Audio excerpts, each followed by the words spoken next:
Brought to you by Raj Niwas Premium Elaichi, Saluja Gold and Asian Paints. थोड़ा नक्शे पर आपको दिखाते हैं जहां जहां पे स्थिर हो रही हैं चीजें। सिवान से आरजेडी के अवध बिहारी आगे चल रहे हैं और बीजेपी के मंगल पांडे। अगर यही रुझान नतीजों में बदलते हैं तो ये भी एक लखीसराय, पटना साहिब और सिवान, इन तीन पर उनकी धुकधुकी रहेगी क्योंकि मंगल पांडे पीछे चल रहे हैं। इसी जिले की एक और सीट है, ये परौली की सीट है। ये देखिए यहाँ से दरौली की सीट है, माफ करिए। यहाँ से गंगा जी दाखिल होती है तो गंगा जी के किनारे का ये इलाका है, इसको ये इधर ये बक्सर है, फिर इधर बलिया आता है और यहाँ से गंगा जी है, तो ये सीवान वाला इलाका है। तो दरौली की सीट है, यहाँ से एलजेपी के विष्णुदेव पासवानी सुरक्षित सीट है, आगे चल रही है। यहाँ का अपडेट है विनय बिहारी, ये लौरिया की सीट है, यहाँ से आगे चल रहे हैं विनय बिहारी। ये किस पार्टी के नेता हैं? भाजपा के।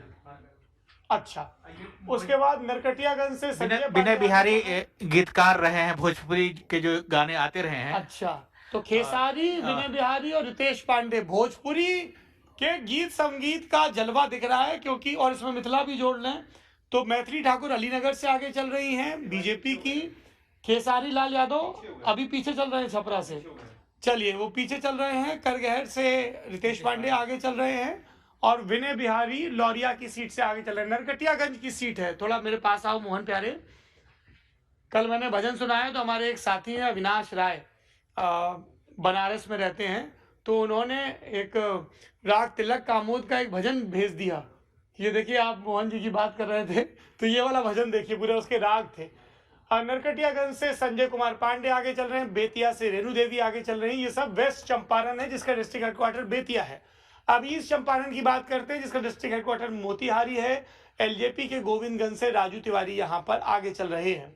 उसके बाद अब मुजफ्फरपुर की बात करते हैं तो राजू कुमार सिंह साहबगंज की सीट से आगे हैं, अन्नू कुमार सिंह बरुआराज से आगे हैं और रमा निषाद औराई से। ये कैप्टन जयनारायण निषाद बड़े कद्दावर नेता रहे हैं आरजेडी के संयुक्त मोर्चा सरकार में, मुझे मेरे ख्याल से मंत्री भी रहे हैं। हाँ, कैप्टन जयनारायण निषाद और उनके बेटे अजय पिछली बार कांग्रेस के टिकट पर लोकसभा लड़े थे, उसके पहले 2 दफा वो भाजपा के टिकट पर मेरे ख्याल से मुजफ्फरपुर लोकसभा से जीते हैं। उनकी पत्नी है रमा निषाद जो औराई की सीट से फिलहाल बढ़त में है। मधुबनी में आता हूं तो यहाँ पे अरुण धनकर प्रसाद आगे चल रहे हैं खजौली की सीट से, और उसके बाद मोहिउद्दीन नगर की सीट है जहां से एजिया यादव, ये आरजेडी के हैं, एजिया यादव आगे हैं। उसके बाद मैं आपको एक रुझान बताऊंगा पूर्णिया का, जहां से विजय खेमका पूर्णिया सदर की सीट से आगे चल रहे हैं। By the end of the counting ये पूरा आपको भरा नजर आएगा। वापस आते हैं इधर, शाहपुर की सीट है भोजपुर आरा, यहाँ से राहुल तिवारी शिवानंद तिवारी के बेटे आगे चल रहे हैं। बनियापुर से चांदनी देवी आगे हैं, ये भी आरजेडी की कैंडिडेट हैं। और अच्छा, ये पर्ची रिपीट हो गई है गाइस, ये बनियापुर की हटा लेना। इधर आइए आकाश बाबू, अरे आइए आइए थोड़ा। ये आकाश हैं, आसान भाषा में लिखते हैं और आज हमारे पर्ची इंचार्ज भी हैं। ये बाढ़ की सीट है, यहाँ से सियाराम सिंह आगे चल रहे हैं। बख्तियारपुर की सीट से एलजेपी आगे चल रही है। ये सब पटना की सीट है। नितिन नवीन बांकीपुर से आगे चल रहे हैं। अवधेश सिंह आगे चल रहे हैं हाजीपुर की सीट से, गंगा जी के ऊपर चला गया मामला। संजीव चौरसिया दीघा से आगे चल रहे हैं। संजय कुमार कुम्हरार से आगे चल रहे हैं बीजेपी के।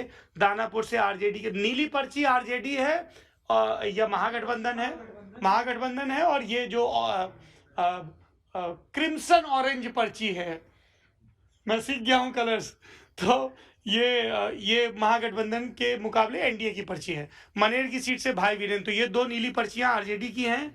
जहानाबाद की सीट से भी राहुल कुमार आगे चल रहे हैं, ये भी महागठबंधन के हैं। बोधगया की सीट से एनडीए के श्यामदेव पासवान आगे चल रहे हैं।